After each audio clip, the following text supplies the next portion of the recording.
మా latest videos కోసం మా ఈ తెలుగు న్యూస్ ఛానల్ సబ్స్క్రైబ్ చేసి గంట సింబల్ యాక్టివేట్ చేసుకోండి. ఈరోజే సుబ్రహ్మణ్య షష్ఠి బుధవారం పరమ పవిత్రమైన రోజు.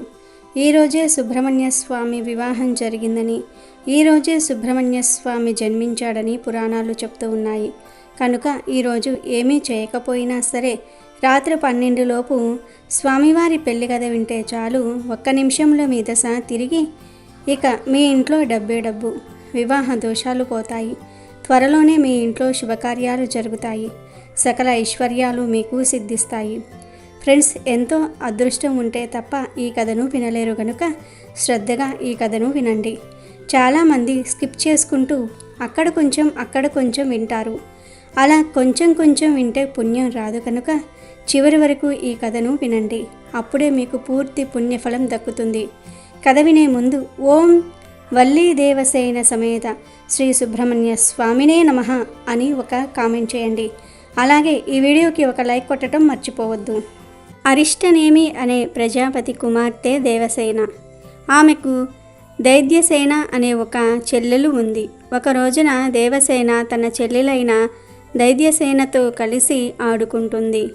ఆ సమయంలో అక్కడకు ఒక రాక్షసుడు వచ్చి దేవసేనను భయపెట్టి ఎత్తుకుపోయే ప్రయత్నం చేశాడు.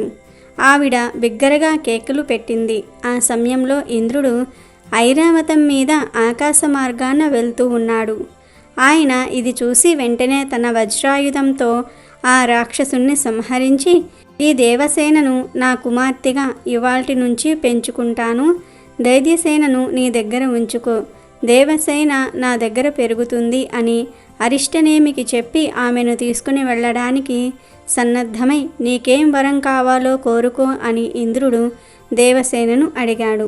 దానికి ఆమె, దేవేంద్ర, మా తండ్రి నా చిన్నతనం నుండి నాకు మహాపరాక్రమవంతుడు, కీర్తి ప్రతిష్టలు కలవాడు భర్తగా రాగలడని చెప్పాడు. ఆ మాటను మీరు నిజం చెయ్యండి.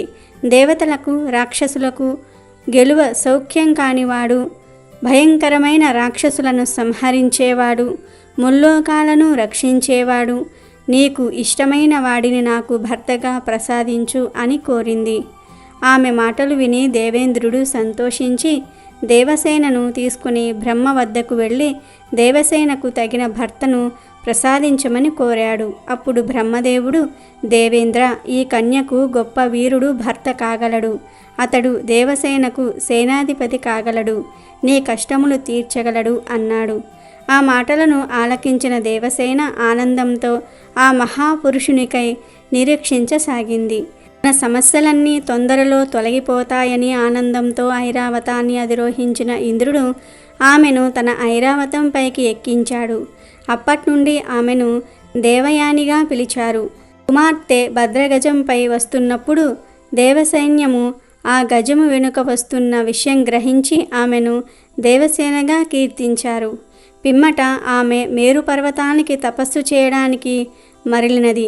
ఆ తరువాత సుబ్రహ్మణ్య స్వామి జన్మించి 1 రోజులోనే దేవసైనానికి అధిపతిగా మారి తారకాసురుణ్ణి సంహరించాడు. కుమారస్వామి పరాక్రమం గురించి దేవతలందరూ చెప్పుకోసాగారు. అలా కొందరు దేవతలు దేవేంద్రుని వద్దకు వెళ్ళి, దేవేంద్ర, కుమారస్వామి తేజోవంతుడు, గొప్ప పరాక్రమం కలవాడు, అతని వలన నీ పదవికి ముప్పు రాగలదు, నీ పదవి నీ చేతుల్లోనే ఉండాలంటే వెంటనే అతనిని సంహరించటం మంచిది అన్నారు. వారి మాటలు విని భయపడిన దేవేంద్రుడు 7 మాతృకలను పిలిచి మీరు కుమారస్వామిని సంహరించండి అని ఆజ్ఞాపించాడు. అందుకు అంగీకరించి వెళ్ళిన 7 మాతృకలు ఆ బాలుని తేజస్సు చూసి భయపడి అతనిని శరణు వేడారు. కుమారస్వామి వారిని మన్నించాడు. 7 మాతృకలు బాలుని సంరక్షణ కొరకు లోహితాస్య అనే దాతిని సృష్టించారు. తెలుసుకున్న దేవేంద్రుడు ఆగ్రహించి తన సేనలతో కుమారస్వామి మీదకు దండెత్తి వచ్చాడు. కానీ కుమారస్వామి ముఖము నుండి వెలువడిన అగ్నిజ్వాలలకు భయపడి ఇంద్రుడు తప్ప మిగిలిన దేవతలు అతనిని శరణుజొచ్చారు. దేవేంద్రుడు కుమారస్వామి మీదకు వజ్రాయుధాన్ని ప్రయోగించాడు. అది కుమారస్వామి కుడి భాగాన్ని తాకగా అందు నుండి బంగారు ఛాయతో మేష ముఖంతో శక్తి ఆయుధంతో ఒక పురుషుడు జన్మించాడు. అతని పేరు విశాఖుడు. అతనితో పాటు అనేక మంది బాలబాలికలు పుట్టారు. ఇది చూసిన దేవేంద్రుడు భయపడి కుమారస్వామిని శరణు వేడాడు. దేవతలు సింహనాదాలు చేస్తూ కుమారస్వామి చెంత చేరారు. దేదీప్యమానంగా వెలుగుతున్న ఆ స్వామిని చూసి లక్ష్మీదేవి సాకారమై అతని చెంతన నిలిచింది. అప్పుడు ఋషులు కుమారస్వామిని భక్తితో నమస్కరించి, దేవా, నీవు పుట్టిన ఒక్క దినములోనే లోకాలను జయించావు. దుష్ట శిక్షణ, శిష్ట రక్షణ, సుపరిపాలన దేవేంద్రుని కర్తవ్యం. షణ్ముఖ, నీవు అందుకు తగిన వాడివి కనుక ఇంద్ర పదవిని స్వీకరించుము అని దేవతలు ఋషులు అడిగారు. అప్పుడు ఇంద్రుడు కూడా, కుమారస్వామి, నీవు శౌర్యవంతుడవు గనుక ఇంద్ర పదవిని అంగీకరించుము అని అడిగాడు. దానికి కుమారస్వామి, దేవేంద్ర, నాకు ఇంద్ర పదవి అక్కర్లేదు. నీ తేజస్సు చూసి దేవతలు తిరిగి నీవే మా ప్రభువు అని మోహం కలగజేస్తే నీకు నాకు శత్రుత్వం వస్తుంది. కనుక ఆ పదవిలో నీవే ఉండు అని అన్నాడు. దేవేంద్రుడు ఆ మాటలకు ఆనందించి తన వద్ద పెంచుకుంటున్న దేవసేనను అక్కడకు రప్పించి, కుమార, ఈ కన్యను బ్రహ్మదేవుడు నీ కొరకే సృష్టించాడు, ఈమెను స్వీకరించు అని అడుగగా కుమారస్వామి అందుకు అంగీకరించి దేవసేనను వివాహమాడాడు. అలా కుమారస్వామి దేవసేనల వివాహం మార్గశిర శుద్ధ షష్ఠి రోజు జరిగింది. ఇక శ్రీవల్లి దేవితో సుబ్రహ్మణ్య స్వామికి ఎలా వివాహం జరిగిందంటే, పూర్వకాలంలో ఒక మహర్షి పూర్తి శివదీక్షతో తీవ్రమైన తపస్సులో మునిగిపోయాడు. అతని తపస్సు ఫలించబోయే చివరి క్షణంలో 2 జింకలు సంభోగంలో ఉండటాన్ని చూసి అతని మనసు క్షణికంగా చలించింది. ఆ కామోద్రేకం వల్ల కలిగిన వీర్యస్ఖలనం సమీపంలోని పచ్చికపై పడింది. అటుగా వచ్చిన ఒక ఆడజింక ఆ పచ్చికను తినటంతో ఆమె గర్భం ధరించి ఒక ఆడ శిశువుకు జన్మనిచ్చి అడవిలోకి వెళ్ళిపోయింది. ఆ శిశువు ఏడుపు విన్న మహర్షి, అయ్యో, తపస్సు చేసుకుంటున్న నాకు ఈ బంధం ఏమిటి అని విచారించాడు. అదే సమయంలో సంతానం కోసం పరితపిస్తున్న పులిందుడు అనే గిరిజన రాజు, అతని భార్య ఆ బిడ్డను చూసి ఎంతో సంతోషించారు. మహర్షి ఆ శిశువుకు శ్రీవల్లి అని నామకరణం చేసి, ఆమె కారణజన్మురాలు, ఈమె భర్త రాకతో మీ జన్మలు తరిస్తాయి అని చెప్పి వారికి అప్పగించి తను మరొక చోటికి తపస్సుకు వెళ్ళిపోయాడు. పులిందుడి సంరక్షణలో పెరిగిన శ్రీవల్లి చిన్నతనం నుండే సుబ్రహ్మణ్య స్వామి పరాక్రమ గాథలను వింటూ ఆయనపై అచంచలమైన భక్తిని, ప్రేమను పెంచుకుంది. ఆయన ఇంద్రుణ్ణి ఓడించటం, క్రౌంచ పర్వతాన్ని ఛేదించటం వంటి లీలలను తలుచుకుంటూ తన మనసులోనే ఆయన్ను భర్తగా భావించింది. ఒకసారి కుమారస్వామి భూలోక విహారానికి వచ్చినప్పుడు నారద మహర్షి ఆయన్ను కలిసి, స్వామి, అడవిలో శ్రీవల్లి అనే సౌందర్యవతి ఉంది, ఆమె నీకు తగిన జోడి అని చెప్పి కళ్యాణమస్తు అని ఆశీర్వదించాడు. ఆ మాటలతో ఆకర్షితుడైన కుమారస్వామి శ్రీవల్లి కోసం వెతుకుతూ ఒక అడవికి చేరుకున్నాడు. అలసిపోయి ఒక చెట్టు కింద సేద తీరుతూ శ్రీవల్లి ఎక్కడున్నావు అని కలవరించసాగాడు. అదే సమయానికి అక్కడికి విహారానికి వచ్చిన శ్రీవల్లి తన పేరు వినబడటంతో అటుగా వచ్చి ఆయన దివ్య రూపాన్ని చూసి సమ్మోహితురాలయ్యింది. శివపుత్రుడైన కుమారస్వామిని చూడగానే ఆమె మనసు కూడా ఆయనపై లగ్నమైంది. ఇద్దరి మనసులు కలవటంతో కుమారస్వామి ఆమెను గాంధర్వ వివాహం చేసుకుంటానని అడిగాడు. అయితే శ్రీవల్లి ఎంతో వినయంగా, స్వామి, మా నాన్నగారిని అడిగి ఆయన అనుమతితోనే వివాహం చేసుకుంటాను అని బదిలిచ్చింది. ఆ మాటలు విని స్వామి ఎంతో మురిసిపోయాడు. వెంటనే ఆయన పులిందుణ్ణి కలిసి విషయం చెప్పగా మహర్షి చెప్పిన మాటలు గుర్తుకు వచ్చి ఆ గిరిజన రాజు ఆనందంతో ఉప్పొంగిపోయాడు. పార్వతీ పరమేశ్వరుల సమక్షంలో దేవతలు, గిరిజనులందరి మధ్య శ్రీవల్లి కుమారస్వామిల వివాహం అంగరంగ వైభవంగా జరిగింది.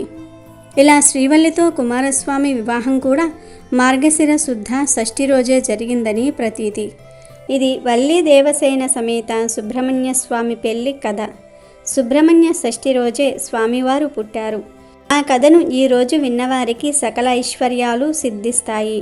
మరీచి కుమారుడు కశ్యప ప్రజాపతి. దక్ష ప్రజాపతి కుమార్తెలు 13 మంది ఆయనకు భార్యలు. కశ్యప ప్రజాపతి భార్యలలో తిది అతిథికి ఉన్నంత ప్రాశస్యం మిగిలిన భార్యలకు కనపడదు. దితి భావనలు శ్రీమన్నారాయణ్ణి దుష్ట శిక్షణకు అనేకమైన అవతారములు తీసుకునేటట్లుగా చేశాయి. అయినా దితి యందు మార్పు రాలేదు. ఒకసారి దితి కశ్య ప్రజాపతిని నాకు ఇంద్రుణ్ణి చంపే పిల్లవాడు కావాలని అడిగితే ప్రజాపతి నవ్వి నీ కోరిక తీర్చగలిగిన వాడిని నేను కాదు. ఈశ్వరుణ్ణి సేవించు, నీ ఒక గొప్ప తపస్సు చెయ్యి. తపస్సు చేస్తున్నప్పుడు ధర్మంలో లోపం రాకూడదు. నీకు బిడ్డ పుట్టే వరకు అలా ఉండగలిగితే నీకు ఇంద్రుణ్ణి సంహరించగలిగిన కుమారుడు పుడతాడు అని చెప్పాడు. ఆవిడ లోపల కశ్య ప్రజాపతి తేజము ప్రవేశించింది. ఆవిడ గర్భిణి అయ్యింది. లోపల గర్భం పెరుగుతోంది.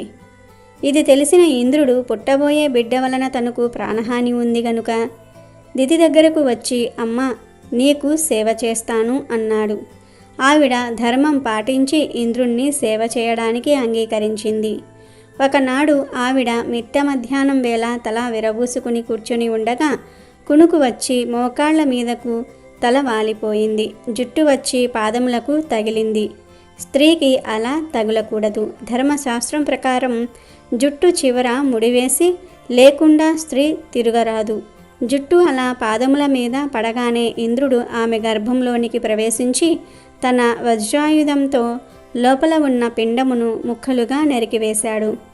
మరుదహ మరుదహ ఏడవకండి అంటూ ముక్కలుగా నరికేశాడు. అప్పుడు దితి ఏడ్చి కనీసం వాళ్లకు నీ దగ్గర పదవులియ్యి అని ఇంద్రుణ్ణి అడిగింది. మరుదహ మరుదహ అని కడుపులో ఇంద్రుని చేత చెప్పబడ్డారు కనుక వాళ్ళు మరుత్తులు అనే పదవులు పొంది స్వర్గలోకంలో వారి పదవులను అధిష్ఠించారు. దితికి మరల భంగపాటు అయ్యింది. ఇలా కొన్నాళ్ళు అయిపోయింది. మరలా ఆవిడ తన భర్త అయిన కశ్య ప్రజాపతి దగ్గరకు వెళ్ళి ఒక విచిత్రమైన కోరిక కోరింది. నాకు దేవతలందరినీ గెలవగల కుమారుడు కావాలి అని అడిగింది. అప్పుడు ఆయన 10,000 సంవత్సరములు నియమముతో చతుర్ముఖ బ్రహ్మ గురించి తపస్సు చేయాలి. అప్పుడు నువ్వు కోరుకున్న కొడుకు పుడతాడు అని చెప్పాడు. దితి ఆ తపస్సు బ్రహ్మాండంగా ప్రారంభం చేసింది. కొన్ని వేల సంవత్సరములు తపస్సు చేసిన తర్వాత బ్రహ్మ అనుగ్రహమును పొందింది. గర్భం ధరించి ఒక పిల్లవాడిని కన్నది. ఆ పిల్లవాడికి వజ్రాంగుడు అని పేరు పెట్టారు. వజ్రాంగుడు అనగా వజ్రముల వంటి అంగములు కలిగిన వాడు అని అర్థం. వాడికి దేహమందు బలం ఉన్నది గాని బుద్ధి యందు సంస్కారము ఏర్పడలేదు. ఇతడు బయలుదేరి దేవలోకమునకు వెళ్ళి దేవతలతో యుద్ధం చేసి ఇంద్రుణ్ణి ఓడించి అమరావతిని రాజధానిగా చేసుకున్నాడు. ఇంద్రుడు, వరుణుడు, దిక్పాలకులు మొదలైన దేవతలందరినీ బంధించి తన కారాగారంలో పారేశాడు. విషయం తెలిసిన బ్రహ్మ కశ్య ప్రజాపతిని వెంటబెట్టుకుని అక్కడికి వచ్చాడు. వారు వస్తే వజ్రాంగుడు లేచి స్తోత్రం చేసి నమస్కారం చేశాడు. సముచితాసనమున కూర్చోబెట్టి అర్ఘ్యపాద్యాదులను ఇచ్చాడు. అప్పుడు బ్రహ్మ వజ్రాంగుడితో నాయన నీవు చేసిన అతిథి మర్యాదకు చాలా సంతోషించాము. దిక్పాలకులకు పదవులను నేను ఇచ్చాను.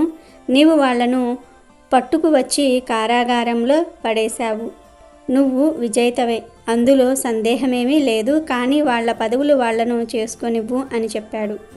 బ్రహ్మ మాట మీద వజ్రాంగుడు ఇంద్రుణ్ణి తాను బంధించిన ఇతర దేవతలను విడిచిపెట్టాడు. అప్పుడు వజ్రాంగుడు బ్రహ్మతో మహానుభావ, అనుకోకుండా ఈవేళ నా కోసం ఇలా వచ్చావు. నేను నిన్ను ఒక్కటి ప్రార్థన చేస్తూ ఉన్నాను. అసలు మనశ్శాంతికి ఏది కారణమో, ఏది నిజమైన తత్వమో, ఏది తెలుసుకోవాలో అది నాకు ఒక్కసారి దయచేసి బోధ చేయవలసింది, ఉపదేశం చేయవలసింది అని అడిగాడు. వజ్రాంగుడు ఇటువంటి కోరిక కోరేసరికి బ్రహ్మ పొంగిపోయి నాయన నీవు ఎల్లప్పుడూ సత్వగుణమును పట్టుకుని ఉండు, ఈశ్వరుణ్ణి నమ్మి ఉండు, నీకు ఏ ఇబ్బంది ఉండదు. నీకు వరాంగి అనే ఆమెను భార్యగా నేను సృష్టించి ఇస్తున్నాను, తీసుకో అని బ్రహ్మ దగ్గరుండి వాళ్ళిద్దరికీ కూడా పెళ్లి చేశారు. వజ్రాంగుడు తన భార్యతో కలిసి నిరంతరం ధర్మాచరణ చేస్తూ ఉన్నాడు. ఒక రోజున వజ్రాంగుడు భార్యను పిలిచి నీకు ఏమైనా కావాలనుకుంటున్నావా? ఏమి బెంగ పెట్టుకోకు, నీ కోరిక ఏమిటో చెప్పు అని అడిగితే వరాంగి ముల్లోకములను గెలవగలిగినవాడు, పాక శాసుని కన్నుల వెంట నీళ్లు కార్పించగలిగినవాడు, నా కడుపున కొడుకుగా పుట్టేటట్లుగా నన్ను అనుగ్రహించు అన్నది. ఆ కోరిక వల్ల వజ్రాంగుడు మనశ్శాంతిని కోల్పోయాడు. పిమ్మట వజ్రాంగుడు బ్రహ్మ గూర్చి తపస్సు చేశాడు. వెంటనే బ్రహ్మగారు ప్రత్యక్షమయ్యాడు. అప్పుడు వజ్రాంగుడు బ్రహ్మకు నమస్కారం చేసి, స్వామి, వరాంగి కోరిన కొడుకును ఆమెకు ఇప్పించండి అని అడిగాడు. బ్రహ్మ తదాస్తు అన్నాడు. దాంతో వరాంగికి తాను కోరుకున్న కొడుకు పుట్టాడు. వాడు పుట్టగానే అల్లరి ప్రారంభమయ్యింది. అప్పుడు వజ్రాంగుడు కశ్య ప్రజాపతిని తీసుకుని వచ్చి ఆ పిల్లవానికి తారకుడు అని పేరు పెట్టాడు. లోకం మాత్రం ఆ పిల్లవానిని తారకాసురుడు అని పిలిచింది. తారకుడు పెరిగి పెద్దవాడయ్యాడు. తారకుణ్ణి చూసి దితి, వరాంగి మిక్కిలి సంతోషపడేవాళ్ళు. వీళ్ల కోరిక సంపూర్ణంగా నెరవేరటం కోసం తారకుణ్ణే బ్రహ్మ గురించి తపస్సు చేసి వరమును పొందమని ప్రోత్సహించారు. తారకుడు కూడా తపస్సుకు బయలుదేరి తపస్సు ప్రారంభించాడు. ఒక కాలు మీద నిలబడి కళ్ళు తెరుచుకుని సూర్యుణ్ణి చూస్తున్నాడు. అలా 100 ఏళ్లు తపస్సు చేశాడు. తర్వాత ఉగ్ర తపస్సు మొదలుపెట్టాడు. అందులో నుంచి ధూపం పుట్టించి అది లోకములను కాలుస్తుంది. దేవతలందరూ బ్రహ్మ దగ్గరకు వెళ్ళి, తారకుడి తపస్సు లోకములనన్నిటినీ కూడా కాల్చివేస్తుంది. మీరు వెళ్ళి వాడికి ఏమి కావాలో అడగండి మహాప్రభో అన్నారు. అప్పుడు తారకుడి ఎదురుగా బ్రహ్మ ప్రత్యక్షమయ్యి, నాయనా, ఏమిటి నీ కోరిక అని అడిగాడు. అప్పుడు బ్రహ్మకు తారకుడు ఒక నమస్కారం పెట్టి, దేవతలందరినీ 3 లోకములను గెలవగల శక్తిని నాకు ఇవ్వవలసింది. పురారి అయిన పరమశివుడు మన్మధుణ్ణి దహిస్తాడు. ఆయనకు కోరిక లేదు. అటువంటి పరమశివునికి కామం కలిగి వీర్య స్థలనం అవ్వాలి. అలా అయితే ఆ వీర్యంలో నుంచి కొడుకు పుడితే వాడి చేతిలో నేను చనిపోతాను. ఆ మేరకు వరం ఇవ్వవలసింది అని అడిగాడు. బ్రహ్మ సాంబ సదాశివుని తలుచుకొని తదాస్తు అని భారంగా హంసను ఎక్కి వెళ్ళిపోయాడు. తరువాత తారకుణ్ణి 3 లోకములకు రాజ్యాభిషేకం చేశారు. దేవతలందరినీ పిలిచి ఎవరెవరు ఏ ఏ పనులు చేయాలో నిర్ణయించి చెప్పేశాడు తారకుడు. ఇలా అందరినీ శాసించి చక్కగా సింహాసనం మీద కూర్చుని రాజ్య పరిపాలన చేస్తూ ఉన్నాడు. అప్పుడు దేవతలందరూ శ్రీ మహావిష్ణువు దగ్గరకు వెళ్ళి, నీవు మమ్మల్ని రక్షించాలి అని చెప్పారు. ఈలోగా తారకుడు రానే వచ్చి నారాయణుడితో యుద్ధం మొదలుపెట్టాడు. శ్రీమన్నారాయణుడు తారకుడి మీద సుదర్శన చక్రమును ప్రయోగించాడు. కానీ సుదర్శన చక్రం తారకుని కంఠమునందు పుష్పమై రాలింది. అప్పటికి ఎటువంటి మాయ ప్రయోగించాలో అటువంటి విష్ణుమాయ చేసి శ్రీ మహావిష్ణువు అక్కడి నుండి తప్పుకున్నాడు. అందరూ కలిసి బ్రహ్మగారి దగ్గరకు వెళ్ళారు. ఈశ్వరుడికి కొడుకు పుట్టేటట్లుగా మేము ఎలా ధన్యులమవుతామో మమ్మల్ని అనుగ్రహించండి అని వేడుకున్నారు. లోకమంతా కూడా నిలబడాలంటే శివుడికి కొడుకు కలగాలి. కుమార సంభవం జరగాలంటే పరమశివుని తేజస్సును స్వీకరించడానికి జగదంబయే ఉండాలి. కామమే లేని పరమేశ్వరుని యందు మన్మధుడు కామ ప్రచోదనం చేయగలడని తలచి ఇంద్రుడు మన్మధుణ్ణి పిలిచి శివుని వద్దకు పంపాడు. శివుడి వద్ద పార్వతీదేవి సేవలు చేస్తూ ఉంది.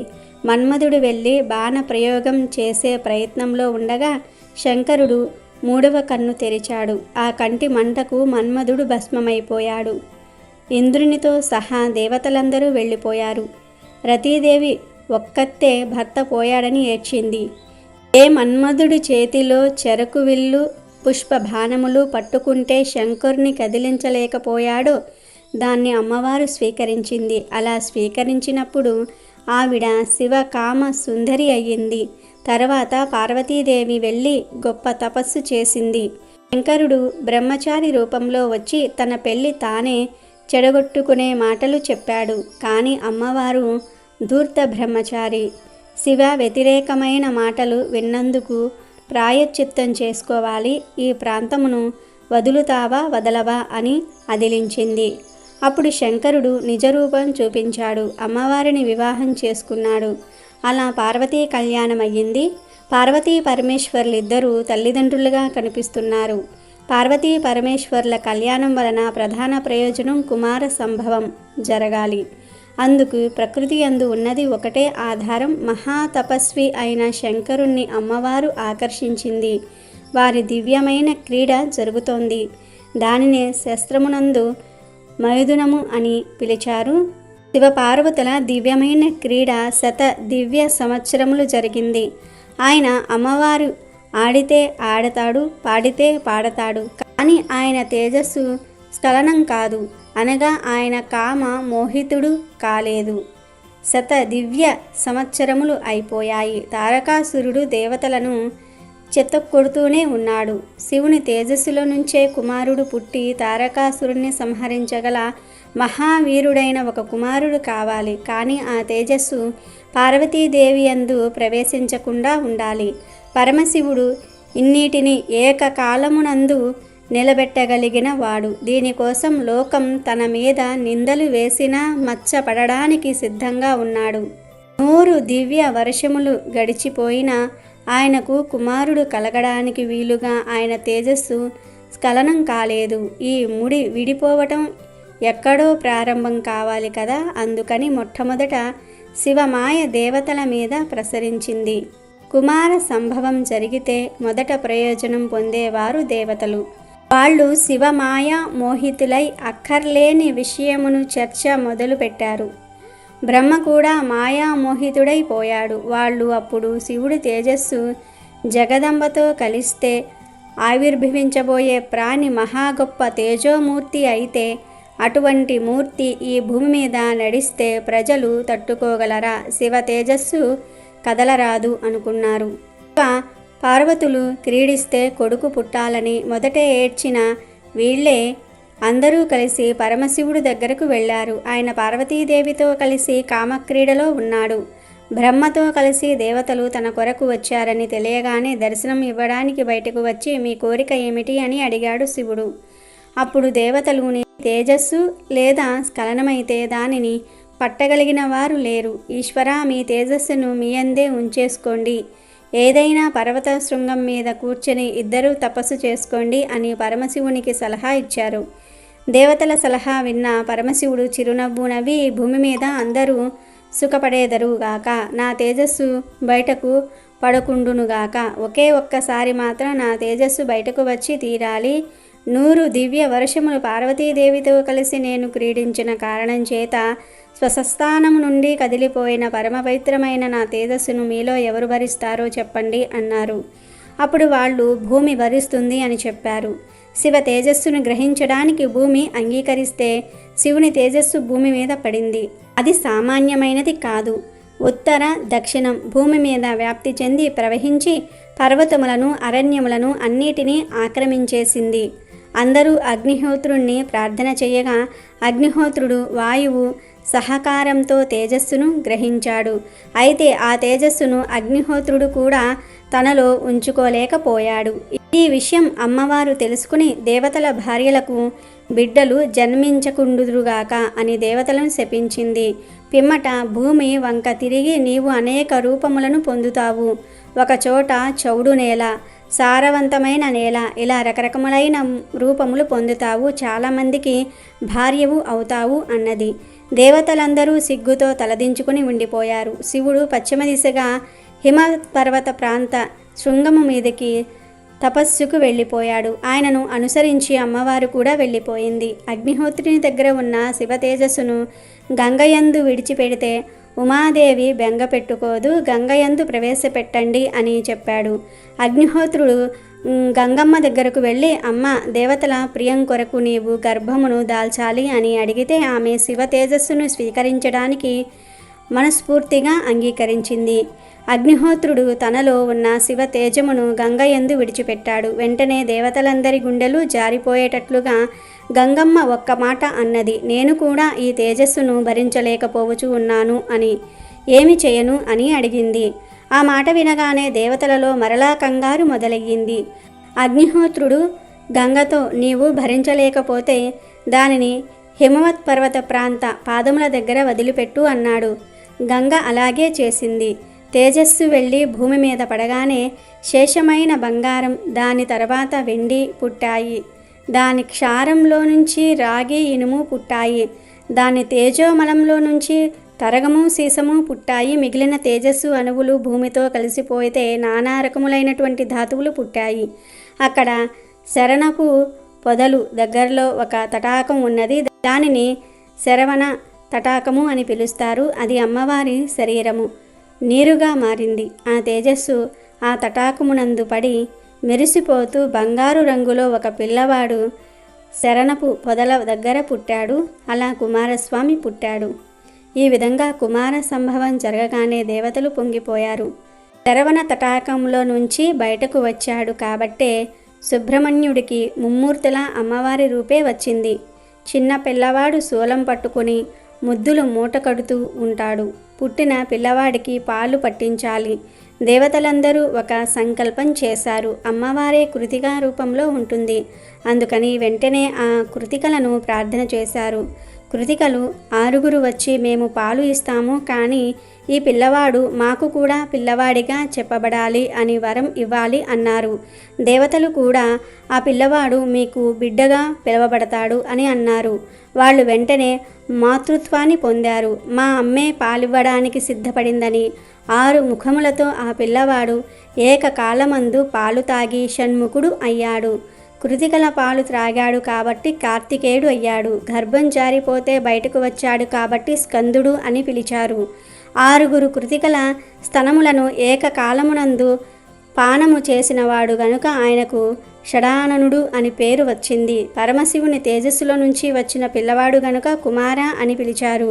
అగ్నిహోత్రుడు తనయందు ఉంచుకొని గంగయందు ప్రవేశపెట్టిన కారణం చేత ఆ పిల్లవానిని పావకి అని పిలిచారు. ఆయన ఒకే ఒక్కసారి తల్లుల పాలు త్రాగి తొందరగా భక్తులను రక్షించడానికి ఒకే ఒక్క రోజులో యవ్వనంలో ఉన్న కుమారస్వామిగా మారిపోయాడు.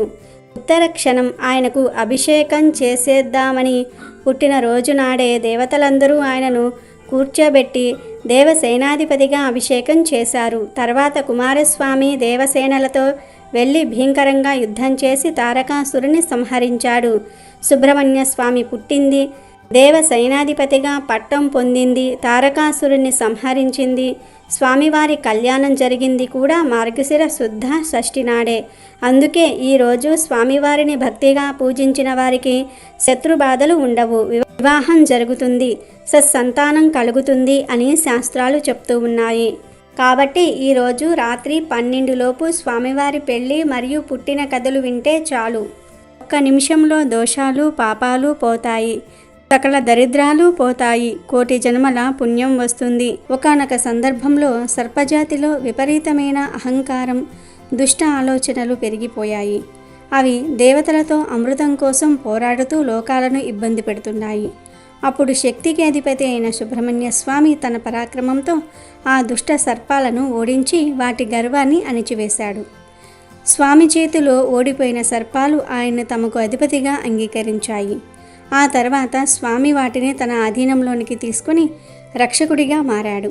అందుకే ఆయనకు సుబ్రహ్మణ్యేశ్వర అనే పేరుతో పాటు సర్పరూప ఆరాధన కూడా స్థిరపడింది. అలాగే ఈరోజు ఈ పవిత్ర కథను వింటే చాలు మీ దశ తిరిగిపోతుంది, అష్టైశ్వర్యాలు సిద్ధిస్తాయి, కోటి జన్మల పుణ్యం వస్తుంది. పూర్వం సూరసేనుడు అనే చంద్రవంశపు రాజు ప్రతిష్టానపురం రాజధానిగా రాజ్యాన్ని పరిపాలించేవాడు. బుద్ధిమంతుడైన ఆ రాజు ప్రజలను తన కన్న బిడ్డల్లా పరిపాలిస్తూ చంద్రవంశానికి కీర్తి తీసుకువచ్చాడు. ఎన్నో ఏళ్లు గడిచిన రాజదంపతులకు సంతానం కలుగలేదు. ఆ తరువాత రాజ్యపాలన చేయడానికి వంశాంకురం లేకపోవటం వలన మహారాజుకు తీరని బాధగా ఉండేది. దాంతో రాజు పురోహితుల సలహాపై ధర్మపత్నితో కలిసి ఎన్నో పూజలు వ్రతాలు ఆచరించాడు. వాటి ఫలితంగా కొంతకాలానికి రాణి గర్భం ధరించింది. కానీ కర్మవశాత్తు ఆమె ఒక సర్పకుమారునికి జన్మనిచ్చింది. వారిని సంగతి కొద్దిమంది విశ్వాసపాత్రులైన సేవకులకు తప్ప మరెవ్వరికీ తెలియనీయకుండా ఆ రాజదంపతులు అతి రహస్యంగా ఆ సర్పకుమారుణ్ణి పెంచసాగారు. ఇటువంటి పుత్రునికి జన్మనిచ్చే కంటే సంతానం లేకుండా ఉంటేనే బాగుండేది అని ఆ దంపతులు తమలో తాము బాధపడుతూ ఉండేవారు. అలా కొంతకాలం గడిచింది. ఆ సర్పకుమారుడు పెరిగి భయంకరమైన విషసర్పంగా తయారయ్యి మనుషుల వలె మాట్లాడడం మొదలెట్టాడు. తమ కుమారుడి ఈ చిత్రమైన జన్మకు కారణమేమిట అని రాజు విచారించసాగాడు.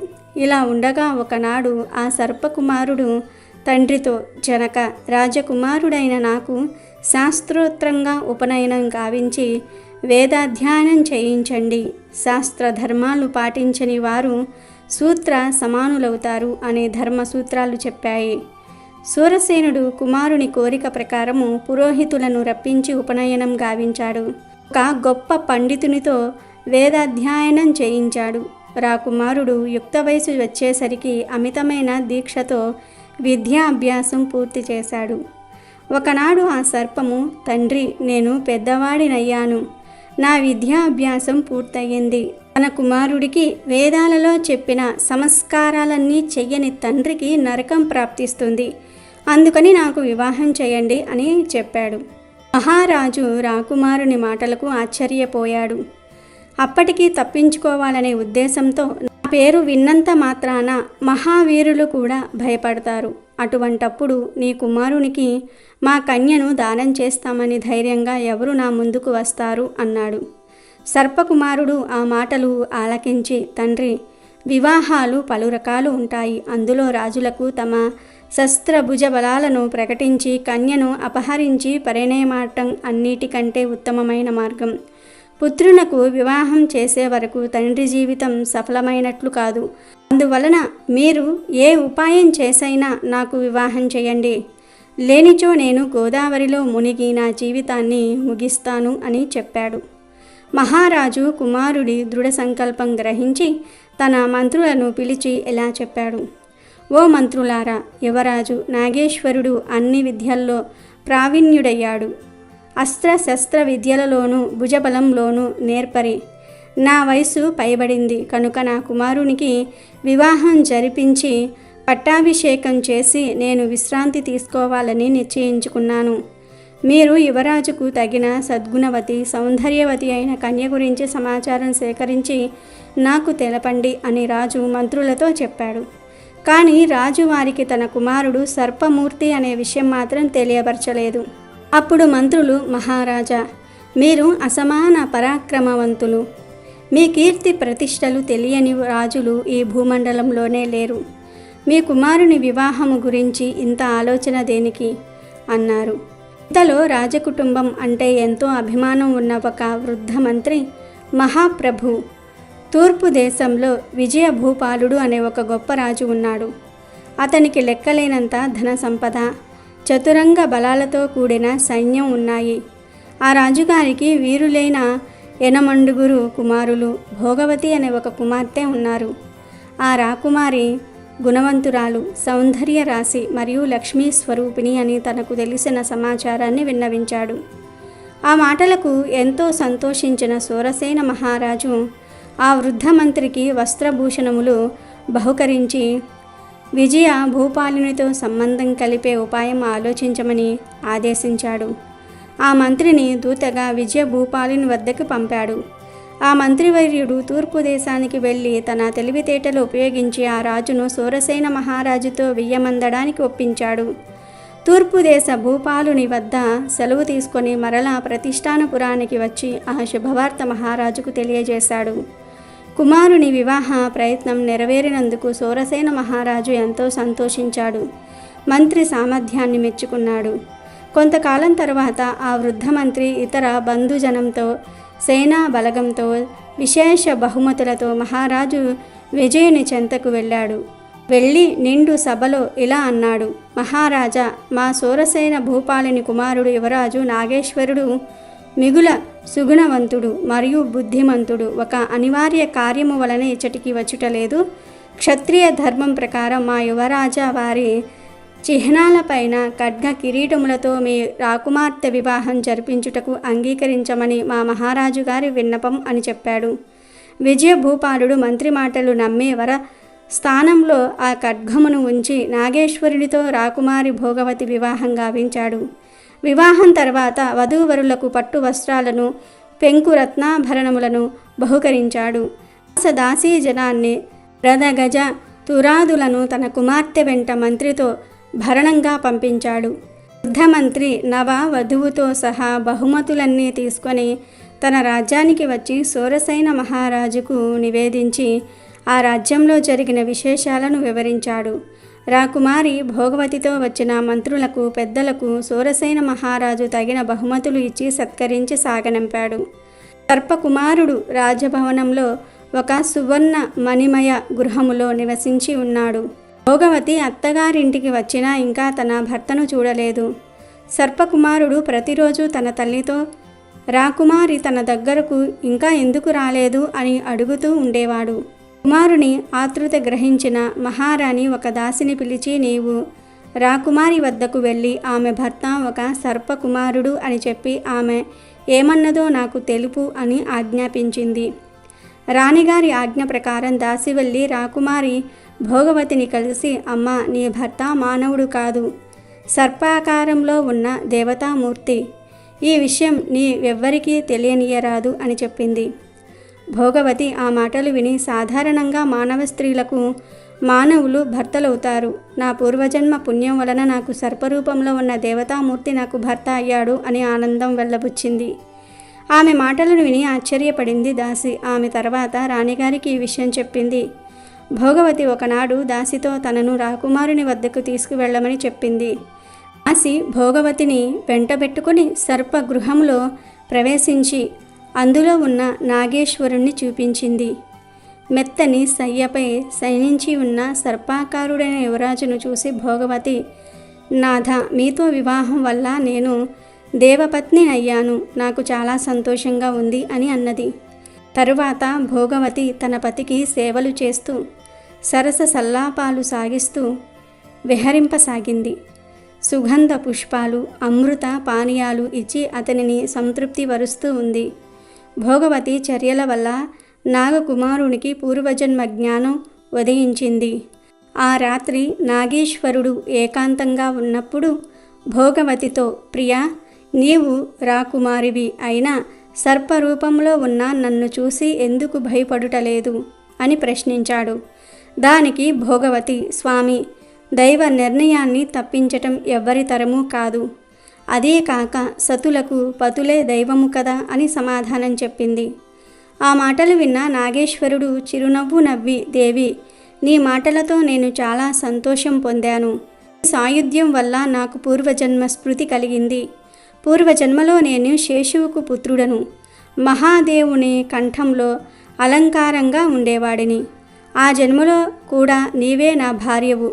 ఒకనాడు పరమేశ్వరుడు ఉమాదేవితో సరస సల్లాపాలాడుతూ బిగ్గరగా నవ్వాడు. వారు సన్నిధిలో ఉన్న నేను కూడా నవ్వటం మొదలెట్టాను. అది చూసిన శంకరుడు కోపంతో నన్ను మానవ గర్భంలో సర్పంగా జన్మించమని శపించాడు. అందువలన నేను సర్పరూపంలో మహారాజుకు జన్మించాను. నీవు నా కోసం మానవ రూపంలో జన్మించావు. నీకు పూర్వజన్మ స్మృతి ఉంది కాబట్టే నన్ను ప్రేమతో భర్తగా అంగీకరించావు. మహేశ్వరుడు నన్ను శపించినప్పుడు మనమిద్దరము శాప విమోచన మార్గం చెప్పమని వారిని ప్రార్థించాము. వారు అనుగ్రహించి గౌతమి నదీ తీరంలో మీ ఇద్దరూ కలిసి నన్ను ఆరాధించినప్పుడు నీ భార్య సహాయంతో నీకు శాప విమోచనం కలుగుతుందని పలికారు. అందువలన నీవు నన్ను గౌతమి తీరానికి తీసుకుని వెళ్ళు, అక్కడ మనం శివపూజ చేద్దాము అని చెప్పాడు. భర్త మాటలు విన్న భోగవతి ఈ విషయమంతా అత్తామామలకు చెప్పింది. వారి అనుమతితో తన పతిని గౌతమి నది ఒడ్డుకు తీసుకుని వెళ్ళింది. ఆ పవిత్ర జలాలలో స్నానం చేసి ఒక శివలింగాన్ని ప్రతిష్ఠించింది. నాగేశ్వరుడు భోగవతి భక్తి శ్రద్ధలతో వైభవంగా శివపూజలు జరిపారు. అప్పుడు భగవానుడైన శివుడు ప్రసన్నుడై నాగేశ్వరుడికి దివ్య రూపం ప్రసాదించాడు. నాగేశ్వరుడు మనోహరమైన మానవ రూపంతో తన తల్లిదండ్రుల వద్దకు వెళ్ళి వారికి నమస్కరించాడు. తన భార్యతో సహా శివలోకానికి వెళ్ళడానికి అనుజ్ఞ ఇవ్వమని కోరుకున్నాడు. సోరసేన మహారాజు కుమారుని సుందర మానవ రూపం చూసి ఎంతో సంతోషించాడు. కుమార, నీవు మాకు ఏకైక పుత్రుడవు, ఈ రాజ్యానికి వారసుడవు నీవే. కాబట్టి నీవు ఈ రాజ్యపాలన గావిస్తూ బహు పుత్రవంతుడవై వంశాన్ని అభివృద్ధి చేయాలి. తల్లిదండ్రులమైన మేము పరలోకానికి వెళ్ళిన తరువాత మీరు శివపురమైన కైలాసానికి వెళ్ళండి అని ప్రేమపూర్వకంగా కుమారుణ్ణి అభ్యర్థించాడు. నాగేశ్వరుడు తండ్రి మాటలు అంగీకరించి రాజ్యపాలన భారాన్ని స్వీకరించాడు. తల్లిదండ్రులకు సంతోషాన్ని కలగజేస్తూ పుత్రవంతుడై వంశాన్ని అభివృద్ధి చేశాడు. తల్లిదండ్రుల మరణం అనంతరం కొన్నాళ్లు వానప్రస్థ జీవనం గడిపి తర్వాత భార్యా సమేతంగా శివపురానికి వెళ్ళాడు.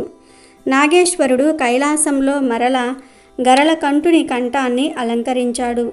గౌతమి తీరంలో భోగవతీదేవి నాగేశ్వరుని కోసం ప్రతిష్ఠించిన శివతీర్థము అప్పటి నుంచి నాగతీర్థంగా ప్రసిద్ధి చెందింది. ఆ తీర్థంలో స్నాన దానాలు చేసిన వారికి అన్ని రకాల యజ్ఞాలు చేసిన ఫలితం దక్కుతుంది. కాబట్టి ఈ పవిత్ర కథను ఎవరైతే వింటారో లేదా విని ఎవరికైనా చెప్తారో వారికి జీవితంలో గొడవలు రావు, అన్నీ శుభాలే జరుగుతాయి. పేదరికం అనేది దరి చేరదు. ఎంతో పుణ్యం చేసుకున్న వారే ఈ కథను వినగలుగుతారు. అలాగే ఈరోజు ఈ పవిత్ర కథను వింటే చాలు మీ దశ తిరిగిపోతుంది, అష్టైశ్వర్యాలు సిద్ధిస్తాయి, కోటి జన్మల పుణ్యం వస్తుంది.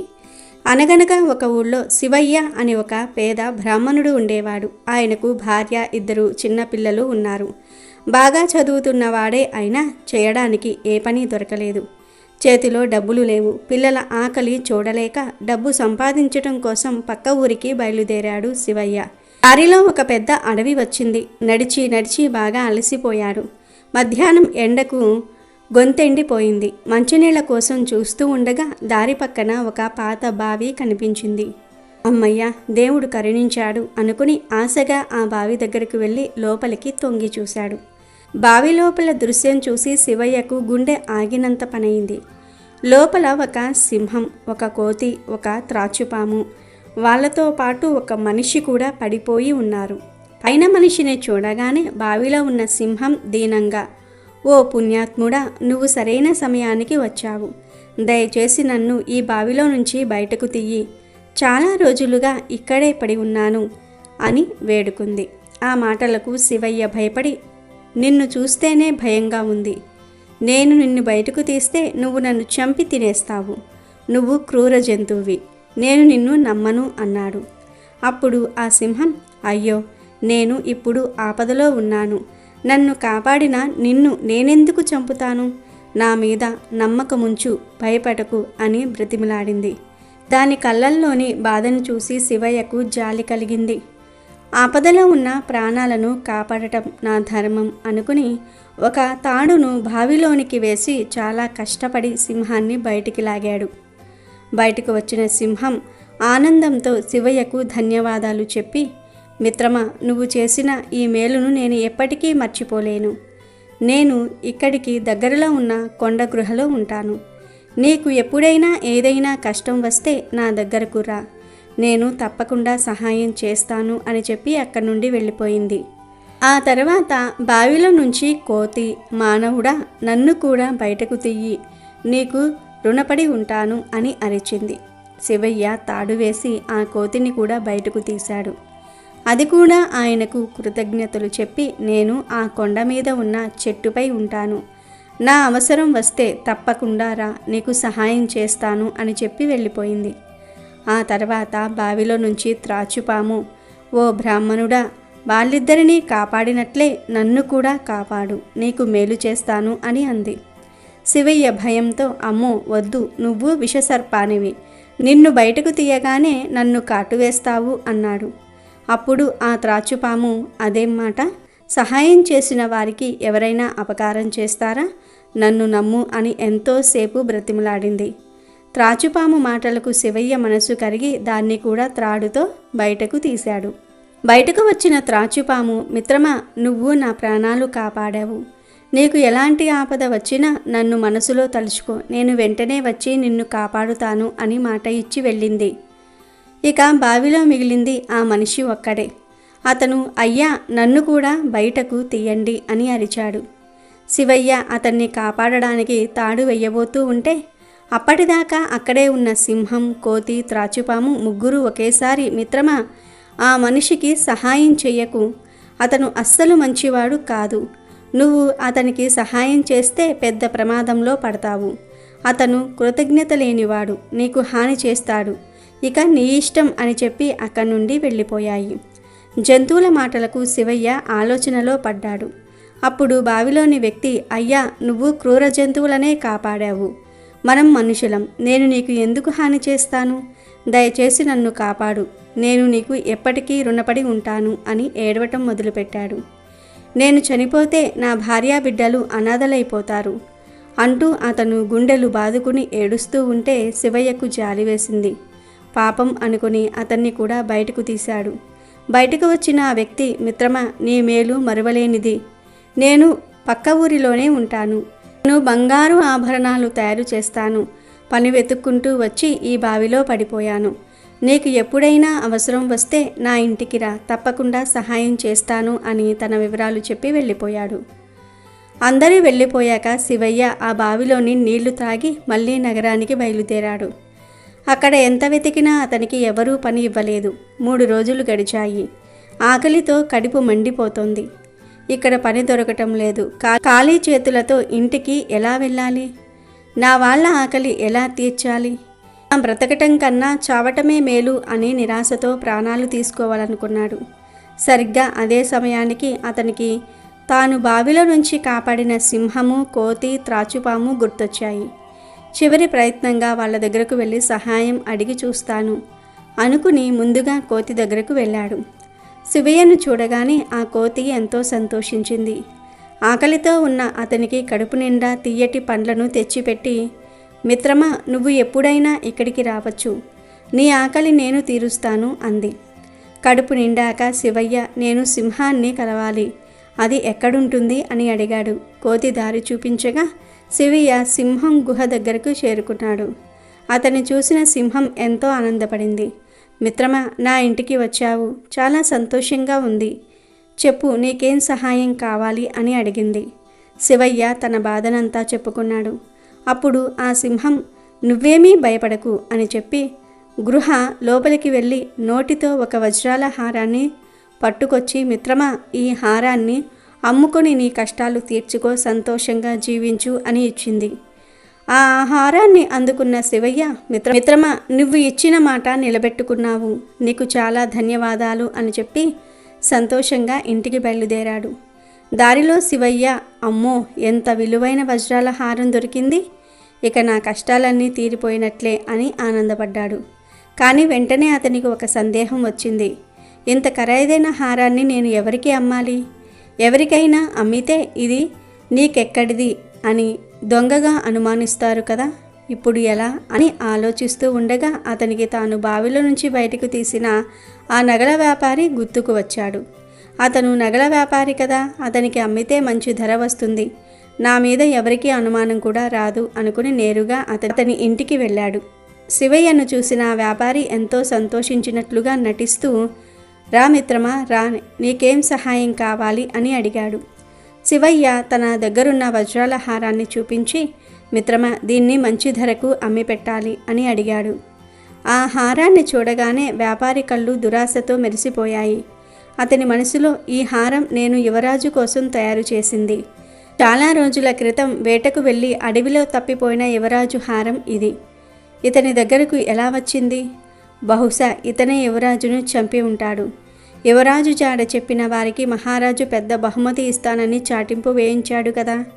ఈ హారాన్ని రాజుకి ఇచ్చి ఇతన్ని పట్టిస్తే నాకు ఆ బహుమతి దక్కుతుంది అని దురాలోచన పుట్టింది. వెంటనే ఆ వ్యాపారి శివయ్యతో, మిత్రమా, తప్పకుండా సహాయం చేస్తాను, కానీ దీనికి మంచి ధర రావాలంటే తెలిసిన పెద్దవాళ్ళ సలహా తీసుకోవాలి. నువ్వు కాసేపు ఇక్కడే ఉండు, నేను వాళ్ళను అడిగి వస్తాను అని చెప్పి ఆ హారాన్ని తీసుకుని నేరుగా మహారాజు దగ్గరకు వెళ్ళాడు. రాజుతో, మహారాజా, మీ అబ్బాయి యువరాజు గారి హారం దొరికింది. ఒక వ్యక్తి దీన్ని అమ్మడానికి నా దగ్గరకు వచ్చాడు. నేను తెలివిగా అతన్ని నా ఇంట్లోనే కూర్చోబెట్టి ఈ హారం తీసుకొని మీ దగ్గరకు వచ్చాను అని చెప్పాడు. ఆ హారాన్ని చూడగానే అది తన కొడుకుదే అని రాజు గుర్తుపట్టాడు. ఈ హారం తెచ్చిన వాడే నా కొడుకును చంపి ఉంటాడు అని కోపంతో ఊగిపోయాడు. వెంటనే సైనికులను పంపి శివయ్యను బంధించి తీసుకురమ్మని ఆజ్ఞాపించాడు. సైనికులు వెళ్ళి అమాయకుడైన శివయ్యను పట్టుకుని రాజు ముందు నిలబెట్టారు. రాజు కోపంతో ఇతడిని కారాగారంలో పడవేయండి అని ఆదేశిస్తాడు. జైల్లో పడిన శివయ్య, అయ్యా, నేను ఏ నేరమూ చేయలేదు, నన్ను ఎందుకు బంధించారు అని సైనికులను అడిగాడు. అప్పుడు ఆ సైనికులు, నువ్వు నేరం చేయకపోతే యువరాజు గారి హారం నీ దగ్గరకు ఎలా వచ్చింది? నిన్ను పట్టించినందుకు ఆ నగల వ్యాపారికి రాజుగారు పెద్ద బహుమతి ఇవ్వబోతూ ఉన్నారు. నిన్ను కొన్ని రోజుల్లో ఉరి తీస్తారు అని చెప్పారు. ఆ మాటలు విన్న శివయ్య గుండె పగిలింది. అయ్యో, నేను నమ్మిన వ్యక్తే నన్ను నిండా ముంచాడు. ఇప్పుడు నన్ను ఎవరు కాపాడుతారు? నేను చచ్చిపోతే నా భార్య బిడ్డలు ఏమైపోతారు అని ఏడుస్తూ ఉండగా అతనికి తాను కాపాడిన త్రాచుపాము మాటలు గుర్తుకు వచ్చాయి.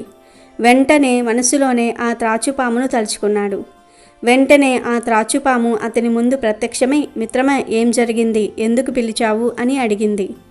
శివయ్య జరిగిన కథంతా చెప్పి, మిత్రమా, నువ్వే నన్ను ఆ ఆపద నుండి కాపాడాలి, మాట ఇచ్చావు కదా, ఇప్పుడు నా ప్రాణాలకే ప్రమాదం వచ్చింది అని వేడుకున్నాడు. అప్పుడు ఆ త్రాచుపాము, మిత్రమా, నేను నీకు ముందే చెప్పాను ఆ మనిషిని నమ్మవద్దు అని. నువ్వు వినలేదు. సరే, ఇకపై గుర్తుపెట్టుకో, జీవితంలో ముగ్గురిని ఎప్పుడూ నమ్మకూడదు. మొదటి రకం, డబ్బు మీద విపరీతమైన ఆశ. అత్యాశ ఉన్న వాళ్ళని జీవితంలో ఎప్పుడూ నమ్మకూడదు. డబ్బు అవసరం అందరికీ ఉంటుంది, కానీ కొందరు డబ్బే ప్రాణం, డబ్బే లోకం అన్నట్టుగా ఉంటారు. వాళ్లకు మానవ సంబంధాల కంటే ధనమే గొప్పది. అలాంటి వాళ్ళు మనతో స్నేహంగా ఉన్నట్లు నటిస్తారు, కష్ట సుఖాల్లో పాలు పంచుకుంటున్నట్లు కనిపిస్తారు. కానీ ఎక్కడైనా డబ్బుకు సంబంధించిన అవకాశం వస్తే వాళ్ళ నిజస్వరూపం బయటపడుతుంది.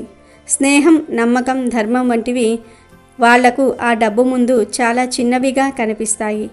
అలాంటి వారు స్నేహితుడితో కలిసి వ్యాపారం చేస్తే అందులో వాటా కోసం మోసం చేయడానికి వెనుకాడరు. మీకు రావాల్సిన అవకాశాన్ని వాళ్ళు తన్నుకుపోవడానికి కూడా ఆలోచించరు. వాళ్ళ దృష్టిలో ప్రతి బంధం ఒక లావాదేవీ మాత్రమే.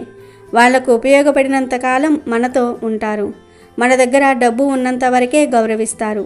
అలాంటి వారిని నమ్మి ఆర్థిక విషయాలు కానీ రహస్యాలు కానీ చెప్తే వాళ్ళు దాన్ని తమ స్వార్థానికి వాడుకోవడానికి ఒక్క క్షణం కూడా ఆలోచించరు. వాళ్ళ స్నేహం డబ్బుతో ముడిపడి ఉంటుంది. అది లేనప్పుడు ఆ బంధం కూడా తెగిపోతుంది. అందుకే డబ్బు పిచ్చి ఉన్న వాళ్ళను ఎప్పుడూ కూడా నమ్మకూడదు. వారికి దూరంగా ఉండటమే మనకు మనం చేసుకునే అతిపెద్ద మేలు. స్త్రీలైనా పురుషులైనా వారికి డబ్బు పిచ్చి ఉంటే వారిని అస్సలు నమ్మకూడదు. ఇక రెండవ రకం, చేసిన సహాయాన్ని వెంటనే మర్చిపోయేవారు. అలాగే పాత శత్రువులు కొత్తగా స్నేహితులుగా మారినవారు.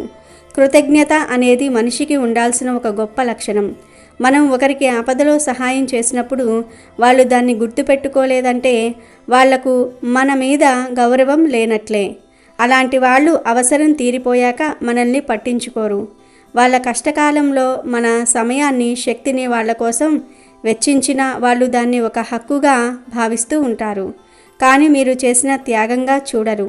అలాంటి కృతజ్ఞత లేని వాళ్ళను నమ్మటం వల్ల మన సమయము, శక్తి వృధా అవటమే కాకుండా మనసు కూడా గాయపడుతుంది. ఇక పాత శత్రువులు హఠాత్తుగా స్నేహితులుగా మారినప్పుడు కూడా చాలా జాగ్రత్తగా ఉండాలి. మనుషులు మారొచ్చు, కానీ పాత పగలు, ద్వేషాలు అంత సులభంగా మనసులో నుంచి పోవు. వాళ్ళు ఏదో ఒక దురుద్దేశంతోనే మన దగ్గరకు చేరి ఉండవచ్చు.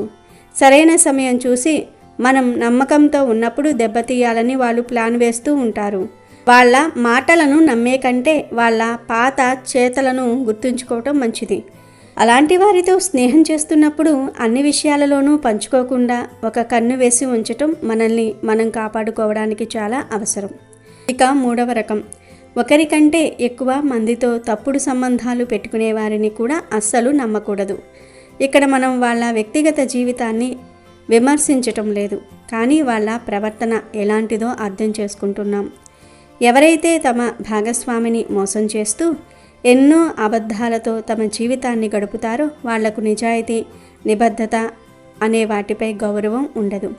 తమతో అత్యంత సున్నితంగా ఉండే వ్యక్తిని అంత తేలిగ్గా మోసం చేయగలిగినప్పుడు స్నేహితుడిని మోసం చేయటం వాళ్లకు పెద్ద విషయం కాదు. వాళ్ళు తమ క్షణిక సుఖాల కోసం ఎంతటి అబద్ధాలైనా చెప్తూ ఉంటారు. ఎవరినైనా ఇబ్బందుల్లోనికి నెట్టేస్తూ ఉంటారు.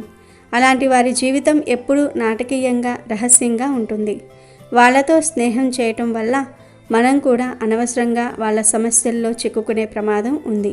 తమ తప్పులను కప్పిపుచ్చుకోవడానికి వాళ్ళు మిమ్మల్ని కూడా వాడుకోవచ్చు. వాళ్లకు తమ సుఖం తప్ప ఇంకేదీ ముఖ్యం కాదు. కాబట్టి అలాంటి స్త్రీని కానీ పురుషుని కానీ నమ్మటం వల్ల మనశ్శాంతి కోల్పోవటం తప్ప మరే ప్రయోజనం ఉండదు అని పాము శివయ్యతో చెప్పింది. తర్వాత మళ్ళీ ఇలా పలికింది, నువ్వేమీ భయపడకు, నేను నిన్ను కాపాడుతాను.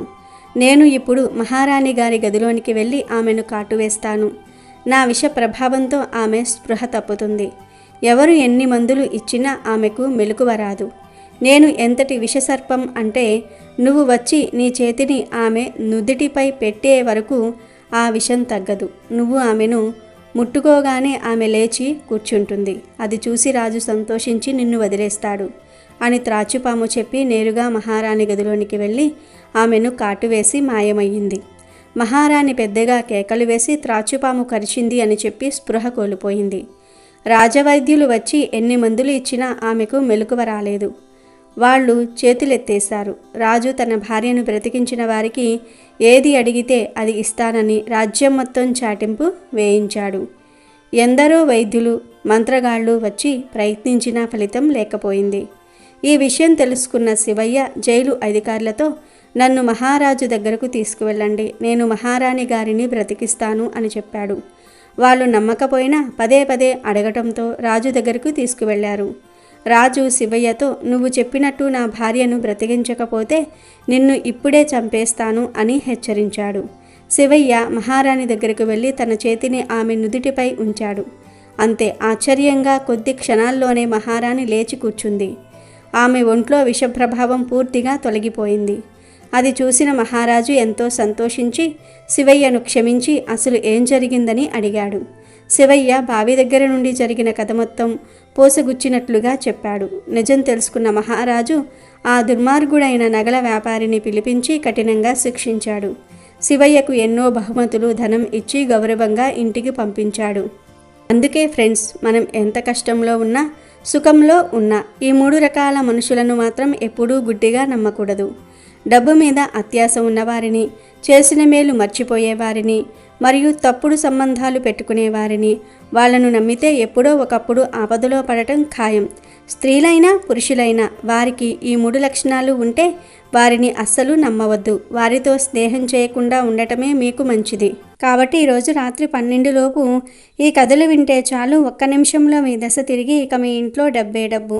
వివాహ దోషాలు పోతాయి. త్వరలోనే మీ ఇంట్లో శుభకార్యాలు జరుగుతాయి. సకల ఐశ్వర్యాలు మీకు సిద్ధిస్తాయి. అమెజాన్లో బెస్ట్ డిస్కౌంట్స్ కోసం వీడియో డిస్క్రిప్షన్లో లింకు ఉంది, చూడండి. అలాగే మా టెలిగ్రామ్ ఛానల్ సబ్స్క్రైబ్ చేసుకోండి.